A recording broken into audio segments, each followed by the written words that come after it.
Olá, hoje nós vamos entrevistar a candidata a vereadora Patrícia Tomasquim, professora, e para fazer essa entrevista junto comigo, outra professora, Sueli Druck. Tudo bem, meninas? Bom dia, tudo bem? Bom dia, como vai?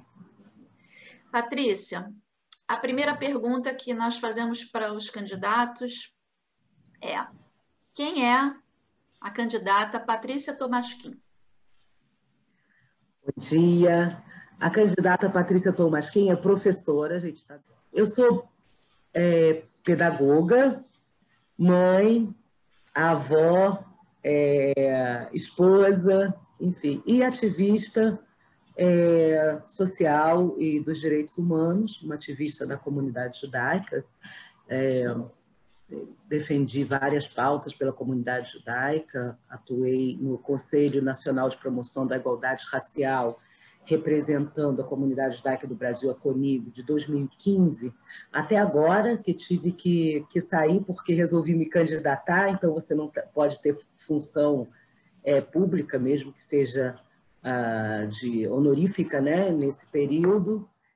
E na última Conferência Nacional de Promoção da Igualdade Racial, consegui aprovar várias políticas públicas referentes à igualdade racial para nós judeus, e também o Dia Nacional da Imigração Judaica, 18 de maio, que era um dia que tinha sido criado pelo Marcelo Itagiba no Legislativo, e agora ele faz parte do calendário nacional, né?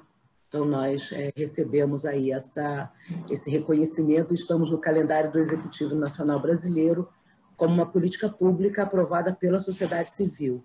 Também atuo nos conselhos aliás, ajudei a criar o Conselho Estadual de Promoção da Liberdade Religiosa, e lá do Estado, né? E lá criamos também a DECRAD, a Delegacia de Crimes relacionados à intolerância religiosa e crimes raciais. Então, isso foi não só eu, né, um grupo. Quer dizer, essas são atividades que elas aprovam essas questões e aprovam outras políticas públicas também, reconhecendo, por exemplo, o nosso direito de fazer campanhas contra antissemitismo, discurso de ódio, esse tipo de coisa. Então, essas conquistas nos conselhos de direito são muito importantes. Então, isso é um pouco para citar, assim, falar um pouquinho de mim, do que eu tenho feito. Eu também defendi nas assembleias públicas, tá, do Conselho Nacional de Educação para a implantação da Base Nacional Comum Curricular, do BNCC, a inclusão do ensino do Holocausto, do ensino da Inquisição no Brasil. Isso diz respeito a gente. Então, a professora Sueli deve saber disso. São assembleias públicas que elas têm que acontecer em todas as regiões do Brasil. Então, eu fiz uma rodada durante 2 anos em 5 regiões para debater essa pauta no ensino fundamental, e depois para debater mais em outras 5, nas mesmas 5 regiões, mas em outras capitais, para o debate com a sociedade civil, assembleias lotadíssimas, para o ensino médio. É isso, sou uma ativista da comunidade judaica, do Conselho Deliberativo da FIERJ, e sou diretora de Educação, Inclusão e Diversidade da Associação Janusz Korczak do Brasil. E é isso um pouco, um currículo resumido. Tá certo. Pode falar, Sueli. Bom, Patrícia, depois a gente volta a esse assunto de educação, que vai ser irresistível, mas eu tenho aquela pergunta clássica para você, né? Você atuou sempre do lado de cá, do lado da sociedade civil. E agora, pela primeira vez, pelo que eu entendo, você está se candidatando a um cargo político, né? No momento em que os políticos do Rio de Janeiro estão muito desmoralizados, não toda a política do Rio de Janeiro. Então, você passa de um lado, onde você atua com a sociedade civil, onde você tem uma ampla liberdade de atuação dentro dos seus grupos, vamos dizer assim, que você vai entrar no covil dos lobos. Mesmo. Então, a expressão é forte, mas eu acho que ela é pertinente, né? Então, eu queria saber o que motivou você a mudar para esse grupo, né? E como que você acha que você vai enfrentar essa situação duríssima né, de falta de moralidade, de honestidade, tudo na nossa cidade do Rio de Janeiro. Sueli, é uma pergunta, assim, é a pergunta que eu me fiz. Primeiro, o que me motivou foram duas jovens lideranças, mulheres do Partido Cidadania, que vieram conversar comigo, que tinham pesquisado, estavam buscando mulheres com um perfil como o meu, para fortalecerem essa questão da participação da mulher na política, em espaços políticos, que são espaços de disputa de poder majoritariamente masculinos. E elas vieram conversar comigo, foi a Mariana Rocha e a Juliette Matos, e no final do ano passado eu agradeci muito, fiquei honrada, claro, porque, enfim, é um reconhecimento, né, de duas jovens que não me conheciam. Agradeci e disse que não, né? Falei, obrigada, não. Mas elas insistiram várias vezes, nós nos reunimos ainda mais 3 vezes, e elas, no final, disseram assim, mas se não for uma pessoa, mulher como você, que mulheres nós vamos seguir? E aquilo bateu em alguma coisa em mim, e falei, ok, então vamos ver. Achei, com toda a minha história, que eu não estava preparada para enfrentar esse mundo, que é muito difícil, e que a gente sabe, concordo plenamente com você, aí, com as condições degradadas que a política, pelo menos aqui na nossa cidade, no nosso estado, está. Então, eu me inscrevi numa escola de democracia chamada Renova BR, porque achei que precisava, com toda a minha formação, precisava de mais alguma formação, e era uma seleção que eles estavam fazendo, tinham 900 vagas, e aí se inscreveram 14 mil pessoas. Eu achei que estava fora. Eu falei, não, uma pessoa mais velha, eles devem estar procurando jovens e tal. E aí eu fui selecionada e fiz esse curso, e depois eles fizeram uma nova seleção e selecionaram dos 700 que finalizaram o curso, eles selecionaram 200 para fazer uma formação específica da questão da vereança e da candidatura majoritária para prefeitos, né? Para a gente entender um pouco mais o cenário da cidade, da vereança. Quem promove esse curso, Patrícia? Quem promove esse curso? O Renova BR.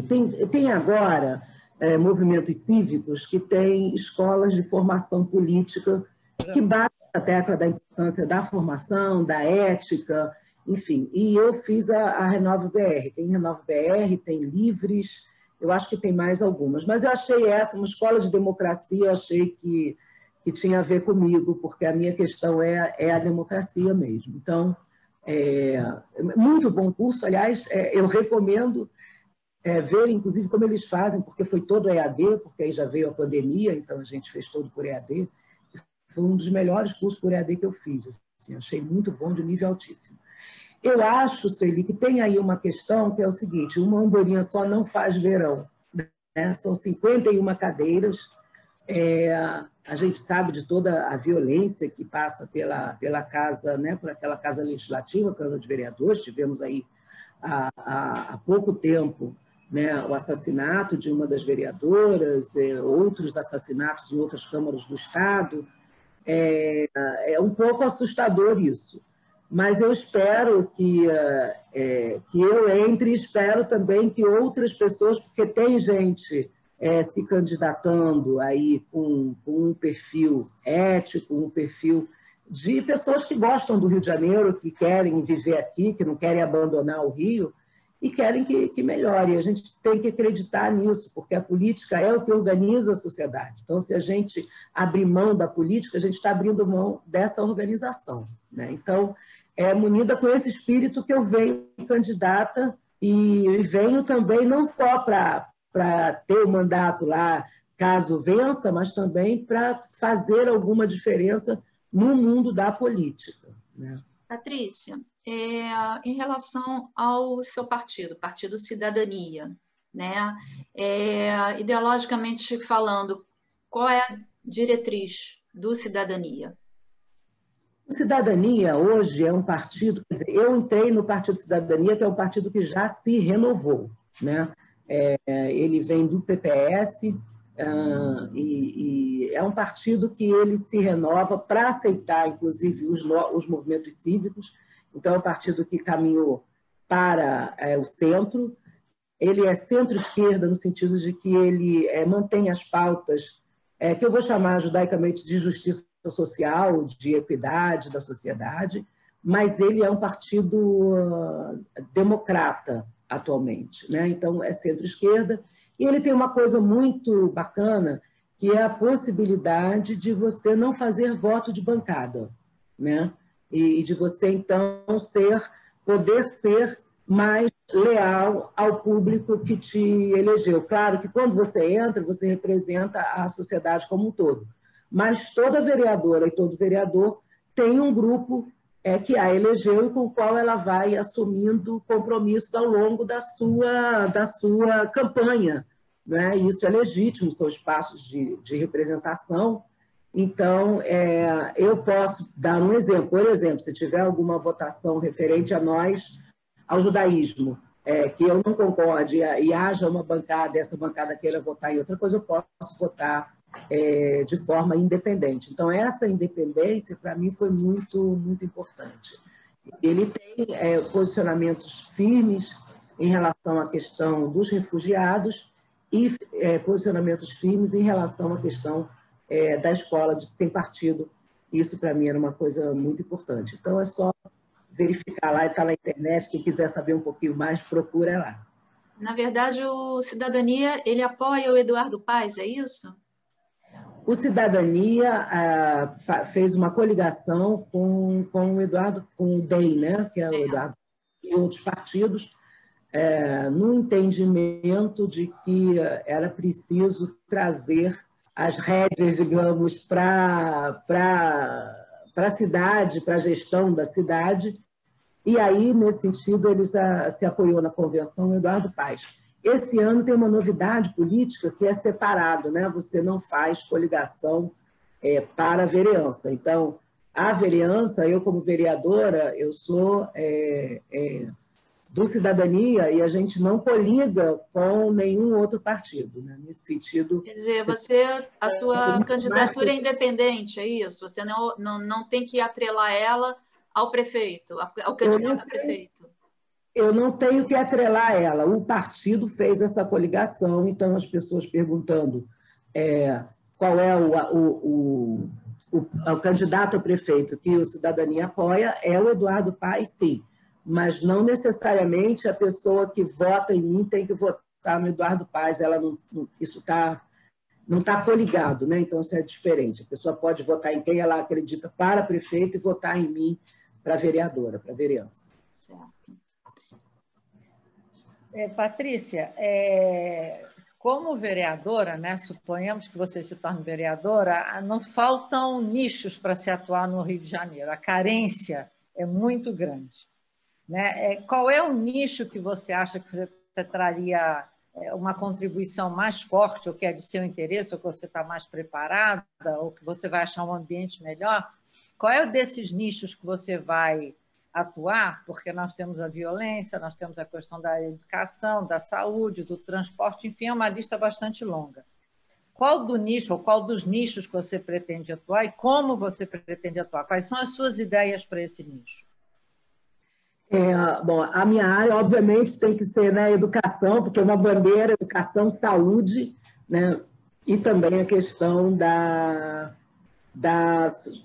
sustentabilidade, né? A gente tem visto aí nossas águas sendo maltratadas, nossos espaços públicos, enfim. Então, essa questão vem também. Mas o carro-chefe, digamos assim, da minha preocupação é a educação e, obviamente, a saúde, a questão do SUS. Na educação, existe um dos objetivos do milênio, daquilo que o Brasil assinou, nós teríamos que ter creches até 2030 para todas as crianças de 0 a 6 anos. O município do Rio de Janeiro, em 2016, tinha 441 mil crianças de 0 a 4 anos. E tem um déficit, quer dizer, uma falta de creches maior do que 53%. Significa que dessas crianças, pelo menos 210 mil crianças, mais até porque de 2016 para cá, não tem creche. E a creche, ela não é uma questão só da mulher, a creche é uma questão do desenvolvimento da própria criança. A gente sabe que até os 5 anos de idade, onde se forma toda a questão cerebral, do córtex, essa coisa toda, então a alimentação é importante. A gente sabe que se a criança tem esse espaço de cuidado e desenvolvimento e recebendo a alimentação correta, você tem as famílias trabalhando, então você tem 3 pessoas sendo atendidas, trabalhando e contribuindo para o município, né? E se você não tem isso, você tem uma pessoa carregando 3. Então, essa é uma questão... e está assinado, o município assinou. Então, ele tem que fazer esse esforço de até 2030, e a gente está falando da educação dos futuros cidadãos e cidadãs do Rio de Janeiro. Tem uma coisa chamada Pacto pela Primeira Infância, tem 9 categorias lá, e o SUS entra também, né, como atendimento. 20% das mães adolescentes são até 17, 18, no máximo 19 anos, não estão abaixo da linha da pobreza. Então, elas precisam do atendimento do SUS, elas precisam do atendimento da saúde, de um acompanhamento, e elas precisam também de um atendimento que está preconizado lá, que é de uma ida às casas, para ensinar essa maternidade, porque não é algo que está dado, né? As pessoas acham que é uma coisa que você nasce com. Não, você nasce com capacidade biológica, você precisa desenvolver essa capacidade social. Então, essa é uma preocupação minha, e também de fortalecer a representação da mulher na política. É uma coisa muito querida, eu queria fazer o Dia da Pequena Vereadora, junto com as escolas, das crianças pequenininhas, fazerem um dia um exercício de estar lá e serem vereadoras por um dia, convidar pessoas, mulheres, né, que tenham galgado espaços de representatividade para a gente resolver, e também transformar aquela casa num espaço mais visitado. Agora, tem as outras questões da vereança, né? Que é a fiscalização, que é a representação, e que é também algo que ninguém fala. A gente está no meio de uma crise, uma pandemia, a gente está no meio de uma crise econômica. Então, não adianta jogar tudo só para o prefeito ou para a prefeita e dizer faz aí, eu fico aqui batendo. A Câmara de Vereadores tem que governar junto com... Ela tem uma função de fiscalização, mas ela tem também uma função de trazer, de ajudar com os próprios servidores públicos que estão em cargos diferenciados, de ajudá-los naquelas soluções que eles, enquanto técnicos, propõem para a cidade. Então, receber aquilo, porque é a Câmara que aprova, conversar, dialogar, talvez convidar pessoas que possam resolver determinados problemas. Então, eu pretendo, exercer o mandato da vereança naquilo que ela foi pensada também, que eu acho que a gente se perdeu muito desse caminho. Uma outra coisa também que é importante, que eu queria ouvir a sua opinião, é em relação nessa área da educação, sobre a falta de acesso, né? Que com essa pandemia ficou mais evidente, né, nas escolas públicas, e que as crianças não estão tendo, né, nem acesso, e as escolas também estão fechadas. Qual é o seu posicionamento em relação a isso? Se hoje você fosse uma vereadora, qual seria a sua participação? Como você agiria em relação a essa situação que existe hoje no Rio de Janeiro? Eu já teria montado uma comissão chamada os maiores especialistas para debater essa questão. Existem 2 questões que são notoriamente, elas gritam, né, gritantes. Uma é a questão da tela plana, vamos falar assim, né, é a criança diante de uma tela plana, que não é a mesma coisa da criança diante de um adulto, e na iniquidade, ou seja, na falta de equidade de igualdade social, você tem famílias que lutam para tirar as crianças da frente da tela plana e famílias que lutam para uma tela plana para toda a família, às vezes quebrada e sem acesso à internet. Então, isso é uma questão, por exemplo, o acesso à internet, ter um tablet, alguma coisa que a criança mais velha, né, possa utilizar, isso é uma coisa que a prefeitura vai precisar fazer. Mas eu já teria feito uma comissão chamada existem questões para além de abre ou fecha escola, porque isso é uma decisão, não é um projeto educativo. As crianças que estão nessas menores, elas estão sofrendo mais e, do ponto de vista dos direitos, estão sendo lesadas, né? Porque elas estão perdendo o convívio em sociedade. Então, portanto, elas não estão desenvolvendo uma série de habilidades que elas poderiam desenvolver estando em contato com outras crianças. Agora, dizem os especialistas, que eu assisti muitos fóruns, né, de debate de educação nesse período, que um dos maiores problemas vai ser... A professora Sueli Druck sabe disso. O pensamento educativo ele é científico. Então, isso é aprendido, não é o que está dado, né? E você, naquela sistematização da escola, a criança aprende esse pensamento, aprende a pensar dessa forma. Então, a pandemia pegou a gente no início do ano letivo, e não no final, como na Europa. Então, nós perdemos um ano letivo. As crianças não exercitaram isso. Para dar um exemplo para a pessoa leiga, lembra daquele paniquinho que dava depois de um mês de férias, quando a professora falava assim, pegue a folha branca e escreva uma redação, eles não lembravam mais como é que era. Imagina isso, um ano sem ir à escola, né? Com todas as disciplinas, as operações matemáticas, as operações relacionadas à física, enfim. Isso tudo não aconteceu, né? Então, as crianças vão precisar, os alunos e as alunas vão precisar de um trabalho escolar que não é só do professor para lidar e para ajudar com essas questões. Outro grande problema que se fala é de ter se perdido a assiduidade de ir à escola, né? Então, o que vai acontecer é que crianças vão à escola e outras crianças não vão.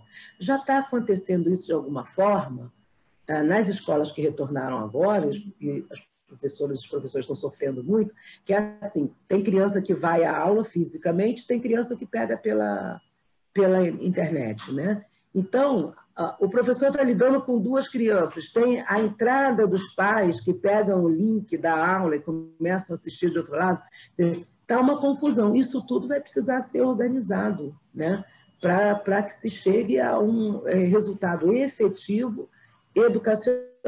E tem também a terceira questão, que é muito importante, que eu acho que aí a prefeitura, o município vai ter que criar também, temporariamente, pessoas, educadores ou assistentes sociais, enfim, não sei como será isso, que vão até as casas dos alunos e das alunas para saber da ausência, para conversar e para fazer um trabalho de retorno, porque o retorno não será de todos, a assiduidade também não será, e o que a gente também vai ter, por conta da crise, muitas escolas privadas quebradas, que quebraram, que fecharam, e esses alunos dessas escolas indo para a rede pública. Então, assim, não será fácil. Não vai ser fácil. Você tem um trabalho bom pela frente, né? 51 cadeiras, todos nós. Aliás, a gente vai ter que participar muito também como sociedade, né? É verdade. Patrícia, vamos falar na nossa área. Eu, por causa da Olimpíada de Matemática, eu sou professora universitária, mas por causa da Olimpíada eu lidei muito com os professores, eu mergulhei nos problemas e, por exemplo, nós estamos vivendo uma situação de excepcionalidade e você já falou aí de todo o esforço que vai ser demandado aos professores. Certamente são eles que vão ter que estar à frente disso. Mas nós temos um problema que é um problema que se arrasta, né? Que é não só a situação do professor, como desvalorização social, financeira, tudo isso, mas principalmente a má formação dos professores. Por exemplo, na rede pública, a maioria dos professores não foi formada nas melhores universidades, que são as universidades estaduais ou federais.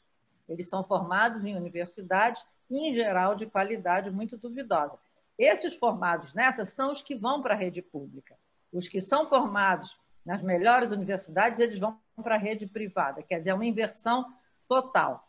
Então, eu gostaria, independente da pandemia, porque isso é uma situação de excepcionalidade, existe um problema quase que perene, que é a situação do professor, né? O que você teria para dizer para esses professores agora? Suponha, eu não sou uma dessas professoras, mas suponha as condições de trabalho são as piores possíveis, são desestimulantes, o salário é ruim, a sala de aula é pesada, em geral eles trabalham em vários lugares, alguns inclusive produzem problemas de saúde, como nas cordas vocais, tudo isso você sabe de falar. Mas o que você diria para um professor para ele votar em você? Olha, bem objetiva. Bem objetiva, primeiro, minha solidariedade. Tá? Não é uma situação fácil, mas eu tenho certeza que as professoras e os professores que seguem no ensino são vocacionados também. Né? Acho que é muito importante a luta por direitos, por melhores salários.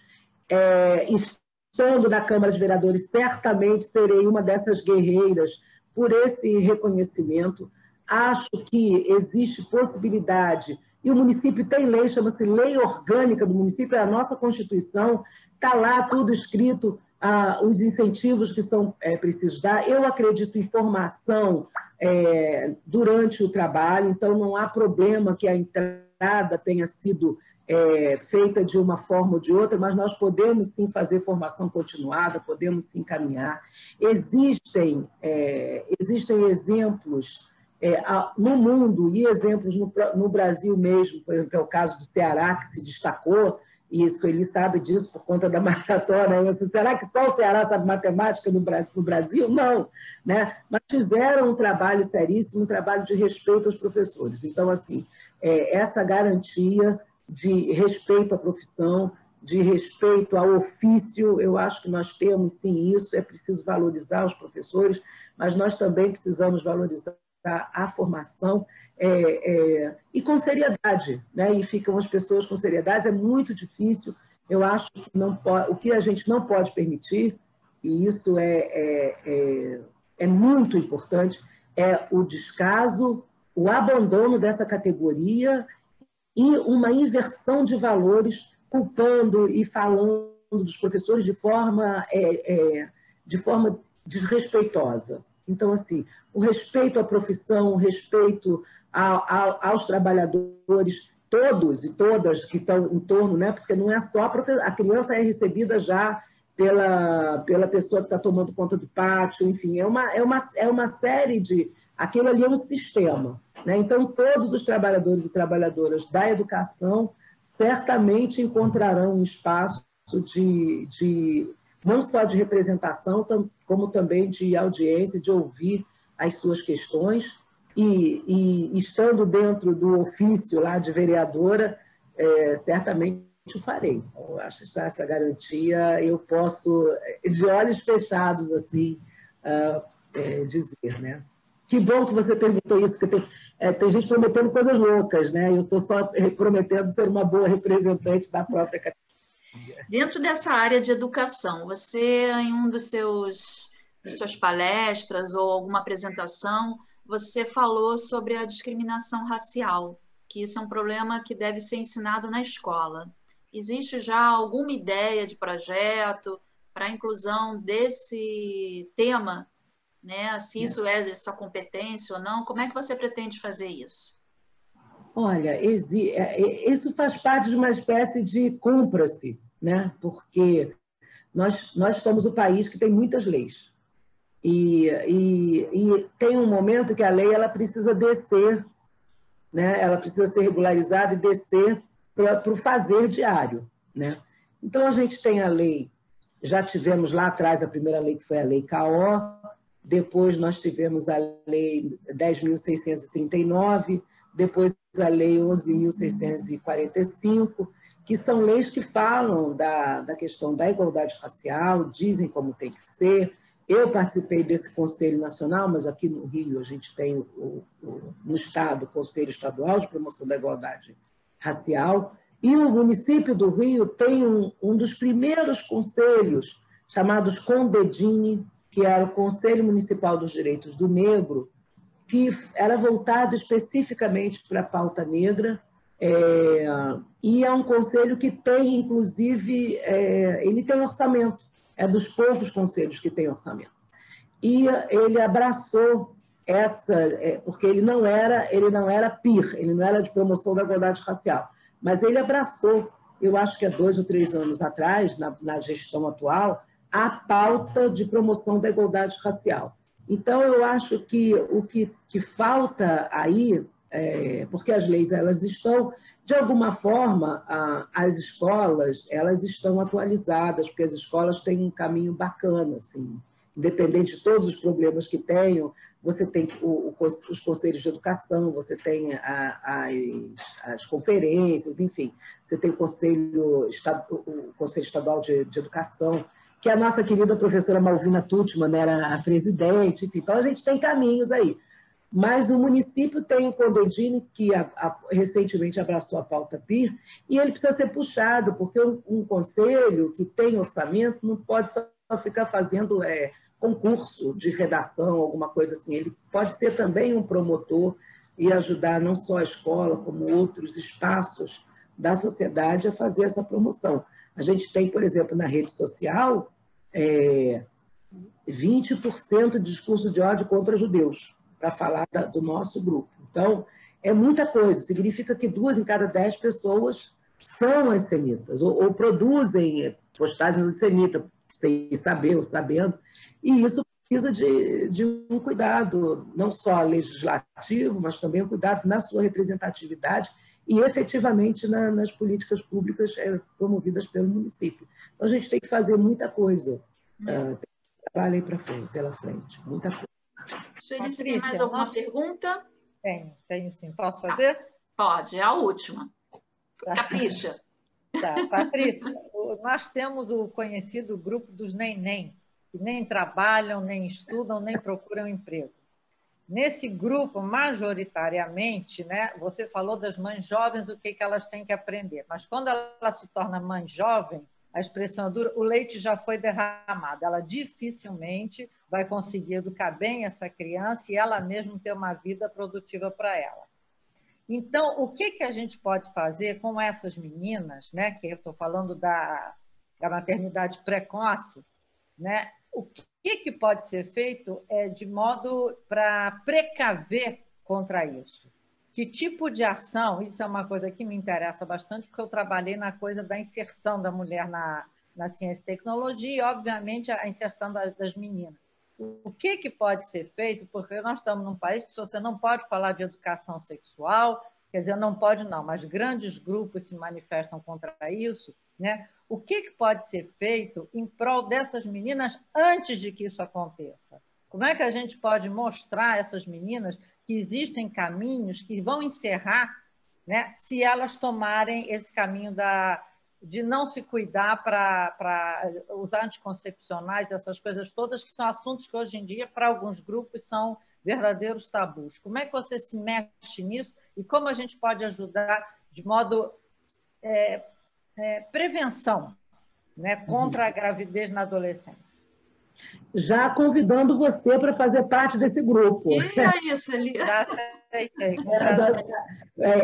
Eu acho assim, que vários países lutaram com essa questão. Então, por exemplo, eu fui ao Japão em 2017 ou 2018 e vi que o Japão, que ele tinha também um alto índice de criminalidade, tinha um alto índice de problemas em relação ao abandono de crianças ou jovens. Então, é preciso fazer algo que ele extrapola só um pequeno grupo, né? É preciso fazer algo em termos de governo, e eu acho que quem entrar, né, na prefeitura, obviamente, eu acho assim, quem entrar na prefeitura, a gente precisa ir lá, e então eu, como vereadora, irei até a prefeita ou o prefeito dizer, olha, vamos trabalhar, né? Porque é preciso entender a situação, ela extrapola ela é um problema sistêmico, você sabe que quanto maior o número de variáveis,